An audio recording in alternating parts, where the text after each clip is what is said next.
Pi Network, what you need to know about the Pi Network white paper. Want you to imagine a cryptocurrency for everyday people, a currency that runs in a decentralized blockchain powered by your laptop or computer, currency with a thriving marketplace and the power to act as a smart contract. In this video, I want to explore the white paper of our second-generation cryptocurrency called Pi. This currency was founded by a group of Stanford graduates with an official launch date of 2022. I suggest that you watch this video until the end if you're interested in learning about Pi. This will be a two-part series where we take a look at the Pi Network's most recent white paper at any time. If you become interested in signing up for the network, make sure to use the invitation code REGION99. The Pi app is 100% free, and money, which I'll talk about in a later part of this video, will only require a phone or laptop. Many investors can now see the value in first-generation cryptocurrencies, and it's only going to be a matter of time until they see the value in Pi. When we take a look around us, we can see that our banking system plays an important role in facilitating everyday transactions. These powerful institutions also come with a set of core limitations for the end user. We can't forget that banks and payment processors serve as a middleman and the guarantor of our money. And there's really isn't any point for these payment processors anymore. Our technologies have gotten to a point where user-to-user transactions are now safe and reliable, meaning that many of these institutions are now redundant. In other words, the banking system acts similar to car dealerships that add cars to an already expensive transaction. Tesla was one of the first automobile companies to cut out these value capture in dealerships. When you really think about it, there's really no point for us to buy cars from dealerships and not directly from manufacturers. The move has made electric cars like their Model 3 more affordable compared to other entry-level electric vehicles. Likewise, I believe that money transfers should see similar shades of evolution in their future. In the white paper, the author of Pi mentions several limitations to our centralized system. Firstly, they say their banking system exhibits an idea called unfair value capture. For example, PayPal has a master valuation of $130 billion for doing what car dealerships have done for years. They have captured billions of dollars from us and created billionaires in the process. Yet we as customers didn't receive any financial benefits. In fact, you can argue that these centralized payment processing companies are at the cusp of what economists call creative destruction. Creative destruction is the idea that newer innovations will always replace outdated ones and create new industries in their place. Similarly, we also can't forget about fees and costs charged by these corporations in 2019. And companies like PayPal generated $17.7 billion from processing customer transactions. Another limitation of a centralized payment system includes the possibility of censorship by these powerful organizations. These institutions can easily prevent us from making transactions on their network. This might not seem like a big issue for the average person to worry about. But we can't forget about the fact that there are authoritarian governments around the world who use these financial institutions to control the population. There's a simple saying that you might not remember, but he who controls the money controls the world. In this situation, censorship and denial of those who the regime deems in opposition are fatal for any counter-revolutionary movement. On the other hand, you may be part of the 31% of adults around the world who may not yet have a bank account. Your reasons might include not having enough money, the accounts being too expensive, or that financial institutions around you are just too untrustworthy.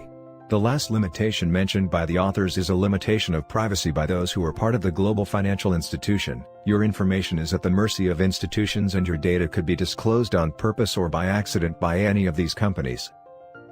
Your personal information is now more accessible than ever, and that occasional hack is now more or less part of the deal. For the longest time, we really didn't have a solution or an alternative to a centralized banking system.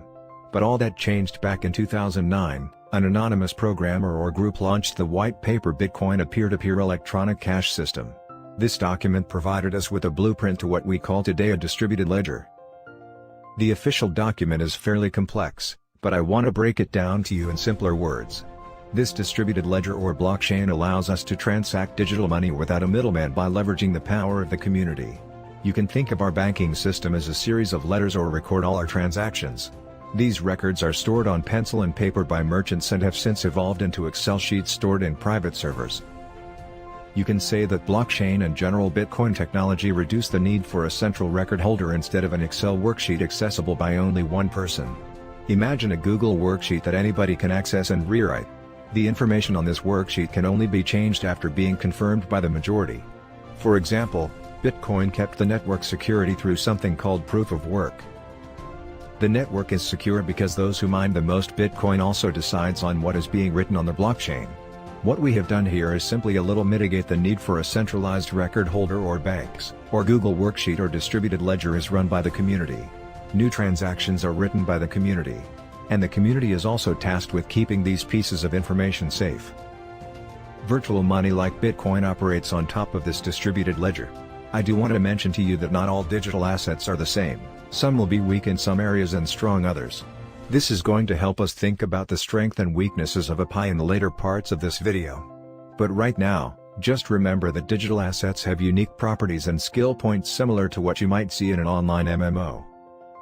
Just like your virtual characters.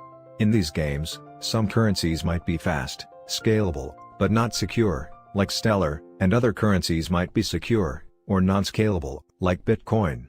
All these currencies can be held in cryptographic wallets with a public key that identifies your wallet and a private key or password that protects others from accessing or stealing from it. More importantly, the wallets are secure and unseasonable since you are the only one who knows a password, and they also can be stored in cold storage. The currencies cannot be censored or controlled because the network is entirely distributed. And some of these currencies can even support smart contracts. I've replaced escrow accounts. These digital contracts can automatically execute when a criterion is met. When you look for house buyers and sellers who really trust each other, both parties are in a vulnerable state, and each member can be taken advantage of by the other. This creates a need for a trusted middleman called an escrow account. For instance, if you're serious about buying a house, your initial deposit is sent to an escrow account instead of the seller. The money will sit there until the transaction is closed. The escrow account protects the buyer from his money being stolen by the seller who might otherwise simply disappear. On the other hand, the escrow account protects the seller from the buyer who may give him or her counterfeit money. I will mention smart contracts more in the future, but the Pi network could potentially have a feature like this in the future. As mentioned in the white paper, the author wants to build a cryptocurrency and smart contract platform secured and operated by everyday people. This opens up the possibility of the network being much more than just a medium of exchange. Does the power of cryptocurrencies, smart contracts and distributed ledgers cannot be underestimated? Like I said before, I just summarized these three sections of the Pi white paper or basics of distributed ledgers, their benefits, and how they work. This is not exactly what the author stated, but I hope my analogies help you understand these basic concepts. In the next section of the white paper, the authors talk about the problems with first-generation cryptocurrencies like Bitcoin money. Bitcoin in their earlier days required a lot of knowledge and also expensive hardware. Many of these companies develop specialized as IC chips to be able to mine at a large scale. A company like Bitmain has a valuation between $40 to $50 billion, and it also generated $30 million in revenue from mining in 2020. And this eventually became a problem because Bitcoin became more and more centralized, with 87% of Bitcoin being owned by 1% of the network. If you want a slice of this action, you must now pay for expensive equipment pretty much inaccessible for most people around the world. The basic mining rigs start off at $3,000 and the demand for GPU has pushed the prices of these devices up to $700 a piece. The team at Pi thought about this problem as an accessibility problem, where people already acquiring a large amount of wealth from mining. What's the point if most people are forced to watch from the sidelines? This is where the developers started to think about a new way to mine cryptocurrency, a method that doesn't force you to buy expensive mining gears or have a deep knowledge of cryptocurrencies.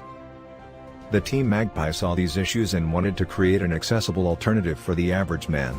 As stated in their document, the app allows you to mine cryptocurrency using your cell phone or computer without the need to burn any electricity.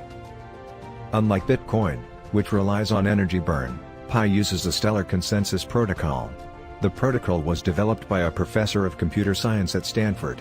And before jumping into the Pi Consensus Protocol, the white paper talks about the basics of how a consensus algorithm might work.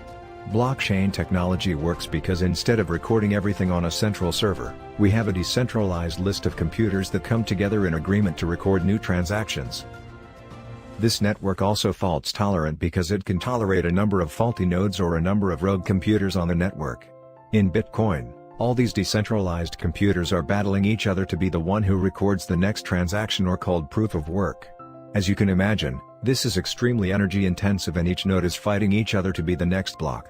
The pipe network takes a different approach and draws inspiration from Stellar. The Stellar network uses the Stellar consensus protocol and an algorithm called the Federated Byzantine Agreement. Instead of fighting each other to be the next block on the blockchain, nodes on the Pi network exchange messages to each other and reach a consensus altogether. The nodes on this network might conduct multiple rounds of voting until the network finalizes the records for the next transaction. For example, computer might vote to add 50 Pi coins to account 123. Computer B my second. This vote computer C might further add validity to this claim after looking through its own records. As you can imagine, in a Stellar network, it is important to have nodes on the network that are trustworthy. The Federated Byzantine Agreement algorithm is used by Ripples, the Stellar Foundation, and also NEO. As stated by the developers, the Pi network builds on top of the Stellar consensus protocol. Most nodes on the Stellar network are institutions like IBM and Bank of America. On the Pi number, each node can be your cell phone, laptop, or even tablet. You should know that there are about 4 main types of roles on the Pi network. Pioneers are users who use a mobile app. These users log in onto the app to prove that they are real, authentic humans and not robots. Contributors are users on the app who has provided the network with pioneers who they trust, and ambassadors, someone who brings new users onto the network. And finally, a node is someone who uses the Pi app and also downloaded the Pi node software to act as a node on the network. The software uses this information provided by the contributors to determine who is trustworthy. Like I mentioned earlier, do not forget that users can be any combination of these roles. The official node software is not released yet, but the testnet or the beta version is available for download. As I mentioned in another white paper, the Pi network is spelled out to be a combination of all these nodes present on the network. You can consider a node when you have interacted with the network as a whole. Another way that Pi is different from one seller is the introduction of the trust graph. The graph outputs information back to the network. The graph will rank nodes based on their closeness with the current nodes on the network, provide us with what Alyssa knows thought to be faulty. A list of articles compiled from the website with keywords of misbehaving nodes, a quantum explorer where you can run as a validator to reinforce a network, and a simulation to estimate the change in connectivity on the network when new nodes are added and older nodes are removed. When you receive power from another user, your mobile app will connect to all the nodes to ask if the transaction has been recorded somewhere on the network. Money rewards on the network are allocated in a similar way compared to the Stellar network. It adjusts for inflation and computes the number of Pi allocated to its members. For example, nodes on the network may also receive fees for helping to facilitate transactions. The priority of transactions is based on the size of the transactions. The bigger your transaction is, the higher you are on the priority list. The Pi number games to create a network that's comparable to Stellar, but keep in mind that the reward for members on the Pi network will add once a network is officially released. Stellar's able to guarantee transactions every 3 to 5 seconds, Bitcoin is able to do the same every 10 minutes. The Pi never games to have the speed much faster than Bitcoin but a bit slower than Stellar.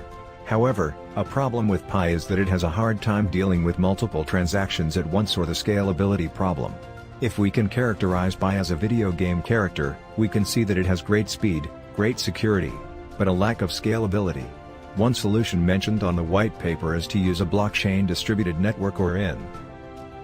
This means that the network will add a number of servers to send encrypted messages faster.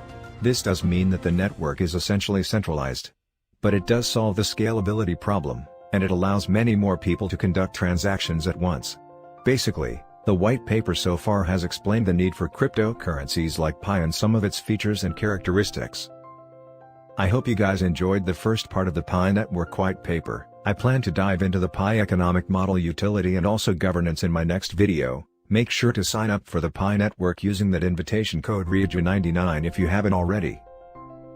Anyways, thank you guys so much for watching this video. I hope you guys are having a great week, and like always, I hope to see you guys again next time.